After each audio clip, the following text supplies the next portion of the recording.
Alright, guys, we got some big news to talk about here because early in the morning on Pokemon Day, Nintendo held a 7-minute long Pokemon Direct, and we finally got the official reveal of the first Generation 8 Pokemon games. And we got a lot of information to go through here, so I actually took some notes so I don't leave out anything. But the titles are Pokemon Sword and Pokemon Shield, and they will be coming out late 2019 for the Nintendo Switch. Now, we got a full image of the map of the brand new region that these games are going to be set in. They're going to be set in the Galar region, which, based on appearances, it looks like it's based on the UK, or at least part of the UK, since there are several landmarks that are recognizable on the map. There's a big clock tower that looks like Big Ben. There's a chalk drawing on a hillside that is based on something that I had never heard of before today, actually. But it's a real-life landmark, I hope I'm pronouncing this right, called the Cern Abbas Giant. So there's that. It does, if you look at them side by side, the one in the game does look very similar to the one in real life, except, without the giant penis on it. But anyway, so there's some UK landmarks. It appears that the region's based on that area. I'm sure somewhere one of the towns has a gulag where they throw people who post offensive things on Facebook. But, jokes aside, the region does look very nice. We saw a lot of very diverse landscapes. We saw some, quaint little villages and then, big bustling cities. They showed some snowy mountains and some hills and a mine and all sorts of stuff. So we got quite a bit of variety as far as this region goes. The entire region is very vertical. If you look at it, some people are saying that it's just a straight line up and down, and looking at it, it kind of is, but I'm sure, once you're playing the game, you won't just travel directly in a straight line up. I'm sure it'll be a more roundabout path you take throughout the region as you're exploring. And the other big thing that was confirmed is that in the Galar region, there is going to be gyms. So gyms are returning. It seems like these games are going to be a bit more of a traditional experience as opposed to the Gen 7 games, which were a little bit more experimental. So that's pretty much all the info we got on the region so far. They did show both the male and the female player characters. I thought both of their designs looked pretty good. They did look a little bit older, kind of similar to the Gen 5 protagonists, which I like personally, mainly because I'm an older player myself, so that fits a little bit more for me. But yeah, overall they look pretty nice. One thing I did notice is that neither one of them had any kind of thing on their wrist, like a Mega Ring or a Z Ring or anything like that. Now, that doesn't necessarily mean anything, since most of the shots were obviously from pretty early on in the game. So they could just get one later. It could be replaced with something else. It could be just not visibly present on the character, like the Mega Ring wasn't shown on the character in the Gen 7 games, even though you had one. I don't think they're going to end up, removing Megas or Z-moves or anything like that. I'm sure both those features will return. The question is whether or not we're going to get new ones or not, which, who knows at this point. But I just thought I'd mention that. So, anyway, the thing that's getting the most attention that they showed in the trailer, obviously, is that they showed all 3 of the new starters. So we got our first look at some actual new Pokemon that are going to be in these games, which I like all 3 of these starters. I don't really know which one is my favorite yet. I haven't decided. but I do like all three of them. The grass type starter is named Grookey, and he's based on a chimp, and he's pretty cute. I think he's probably the cutest one out of the three, mainly with his mannerisms and just how he moved around and stuff. Now he was packing around a little stick, and at one point he like puts it in his hair. It's leaves or whatever because he's grass type, but kind of like somebody puts their hair up and sticks like a pencil through it or something. So I don't know if he's going to use that stick for like a weapon or just a tool or how that's going to be, but he packs around a little stick with him. The fire type starter is named Score Bunny, and that one is based on a rabbit. It's predominantly white. It's really energetic and bounces around all over the place. One of the things I noticed during the trailer was when he was bouncing around, it looked like there were flames coming off of his feet. So I don't know if that's just from like friction from where he's bouncing around so much or how that's going to work. But I guess that's where the fire typing comes in for him. And he had a little bandage across his nose, kind of like fighters or athletes wear sometimes. So there's already a lot of speculation that he's going to end up evolving into a fire and fighting type, which is possible. Lord knows we have enough of those already, so hopefully it's another swerve like last gen. Everyone thought Incineroar was going to end up being a fire and fighting type too, and look how that turned out. So who knows what he's going to evolve into, but firefighting does seem at least likely. Also, since he's a rabbit, I guess that probably lowers the chances of us finally getting our quadrupedal, fully evolved fire type starter. So, maybe one day. But anyway, the last of the three starters is the water type, and its name is Sobble. And it's based on some kind of a lizard. I believe it's a chameleon, because at one point in the trailer it actually turned invisible. So it's kind of got the chameleon color change camouflage thing going on. Now he was the one that kind of has the more timid, sort of scared looking look to him, like the sort of wimpy one. Everyone's comparing him to the shocked Pikachu meme because he has the same expression on his face in the official artwork. But since he's sort of the wimpy looking starter, I imagine he's probably going to be the one that ends up evolving into some like super strong badass final form. Maybe some kind of like water dragon or something that looks really cool. Which, unless you count Mega Evolutions, we've never had a starter that ends up with a dragon type in the end. So that would be a new type combination for starters if we end up getting that too. But yeah, I like the starters overall. I probably won't decide which one's my favorite until we end up seeing what their evolutions look like. I gotta talk about graphics here. Overall, it looked really good, in my opinion. I know a lot of people had really high expectations, graphics-wise, for these games, since they're the first ones that are going to be on the Nintendo Switch. I felt like, they're not like pushing the Switch to its limits or anything like that, but it really felt like the next step up, the next step in the progression from the 3DS graphics. The overworld looked very nice. The environmental shots that they did throughout the trailer all looked great, especially like the sweeping hills and like the foggy forest and the mines and things that they showed like that. All that looked really cool. The Pokemon themselves, they did show a little bit of battle footage. It appears that the Pokemon are the same character models that we've had since X and Y. So, you pretty much have an idea of what those look like already.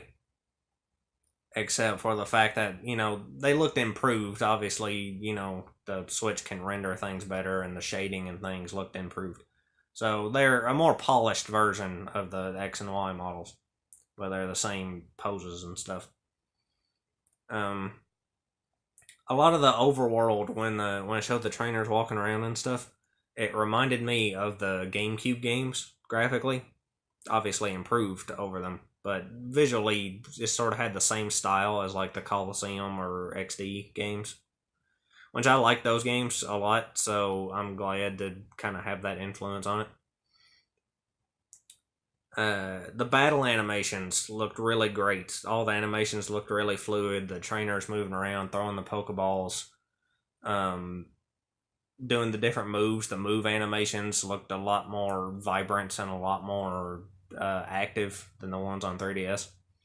So I was impressed with that. I think I'm pretty happy overall with the visuals and everything. It has more realistic proportions as far as like the people and stuff too, as opposed to say the Let's Go games that had the slightly more chibi-ized characters walking around. So overall, I'm pretty happy as far as graphics and visuals and things go.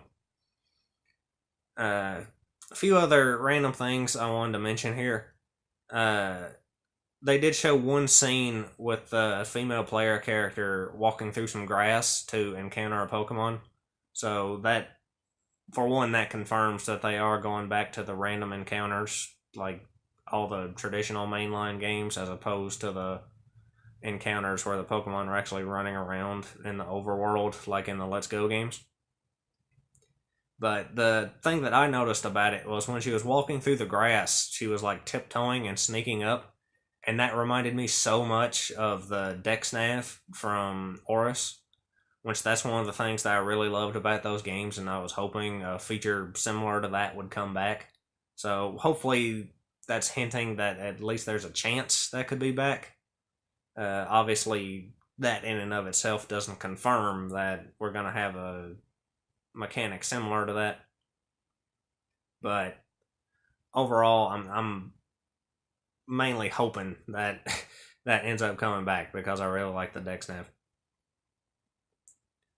But anyway, so the logos. We did see the logos for both games. Both of them had like, one has a sword and one has a shield, obviously, but they had like wolf heads at the top of them. Now, they didn't show the version mascots, so, people are speculating what the wolf heads mean as far as what the mascots are going to end up being or what they're based off of and things. Now, if you look in the Japanese logos, for the past several games, there's been some little symbol in the Japanese logos that hints at something in the actual game, going all the way back to X and Y, where they had the keystone, I believe it was, in the logos to hint at Mega Evolution. Or it might have just been the Mega Evolution logo, which are pretty much the same thing. But anyway, they were hinting at Mega Evolution with those logos. The Oris logos had the blue and red orbs, hinting at Primal Reversion. Sun and Moon had the little Z crystal symbol in it, hinting at the new Z moves. And did Ultra Sun and Moon have something in their logos? Did they have the little, like, crest, Necrozma light symbol thing in it? I can't even remember. But anyway, Sword and Shield logos do have some sort of symbol in them. It basically looks like a red and blue Pokeball. And this same symbol appears multiple times in the trailer, one of which is like on a sign that is in front of one of the buildings that I believe is one of the gyms. It's not confirmed, I don't believe, to be one of the gyms, but I think it is. So that symbol's on the little sign in front of that building. And then later, there's a scene where the male player character is like walking out into a stadium wearing what looks like a soccer uniform. And that same symbol is on the sleeve of his shirt. So we don't really know what this symbol is. I doubt that it's anything like an in-battle mechanic-wise, like Mega Evolution or Z moves or something like that. whatever that stadium was used for, if that stadium is a gym, it could just be like the general like Pokemon League logo for the Galar region, or it could end up being some sort of like side activity to do, kind of like the Pokemon contest or something.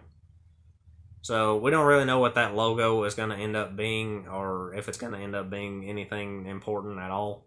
But that is the little symbol that's in the Japanese logos this time. So anyway, that's pretty much all the important information that we got out of these trailers.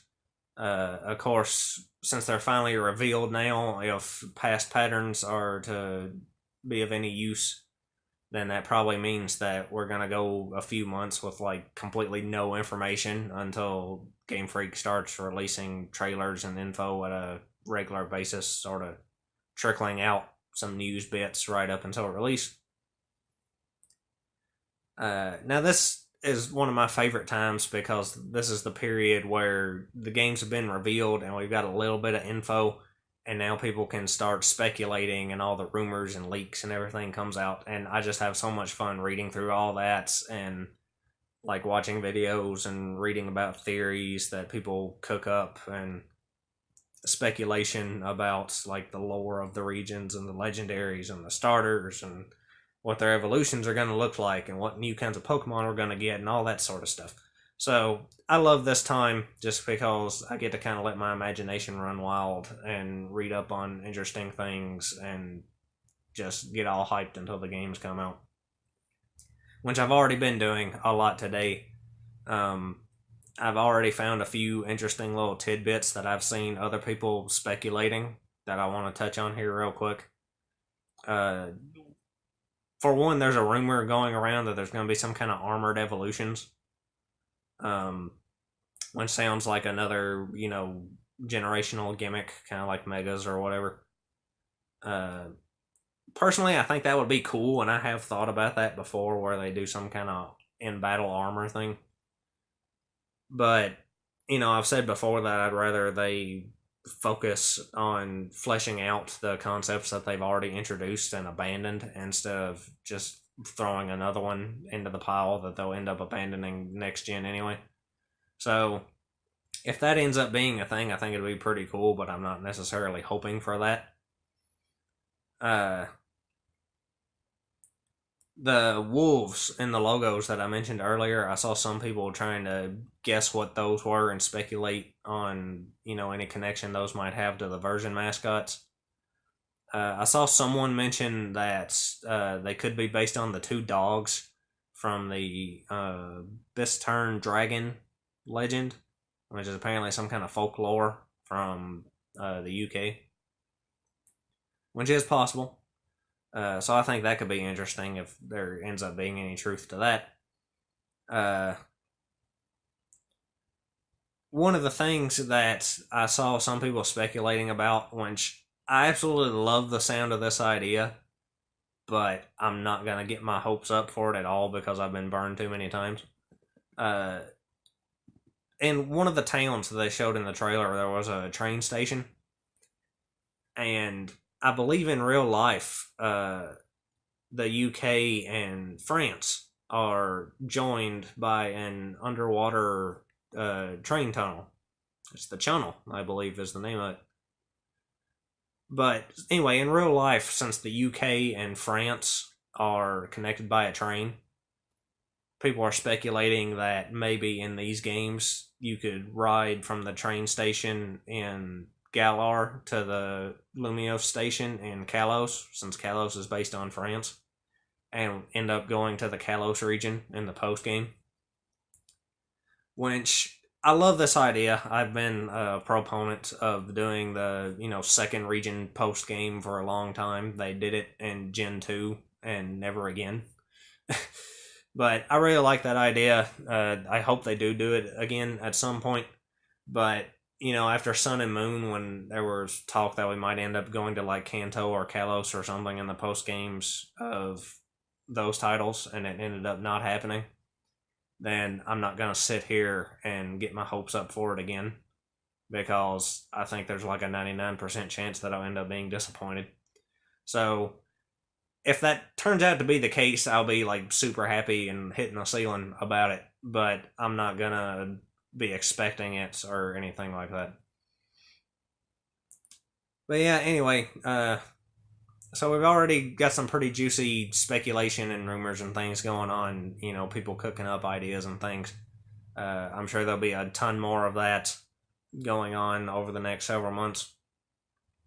I will be covering any more news that we get going forward. Also, I want to do a cheap plug here, since people are talking about, you know, things that they are hoping would be in the game. Last year, actually, I made a video talking about the things that I'd like to see from the Gen 8 games. And most of that pretty much still holds up, so I'm not gonna, you know, spend my time going through all that again. I will put a link in the description for anyone who wants to watch that video. But yeah, anyway, so we're gonna have several, you know, bits of news coming out over the next months. I will be covering any important things that come out. I may not do a video for every single trailer we get. It depends on how many trailers we get and how important the news is in it and how much I actually have to say about it. But I will be covering anything important that comes out over the next few months about these games leading right up to release. And then after they come out, I'll probably be doing gameplay videos of them as well. So anyway, I'm excited. I'm ready for, you know, this hype season leading up to the release of these games, and I'm ready for Gen 8 to get started. So anyway, I guess that's all I got to say. So lots of luck to you and yours.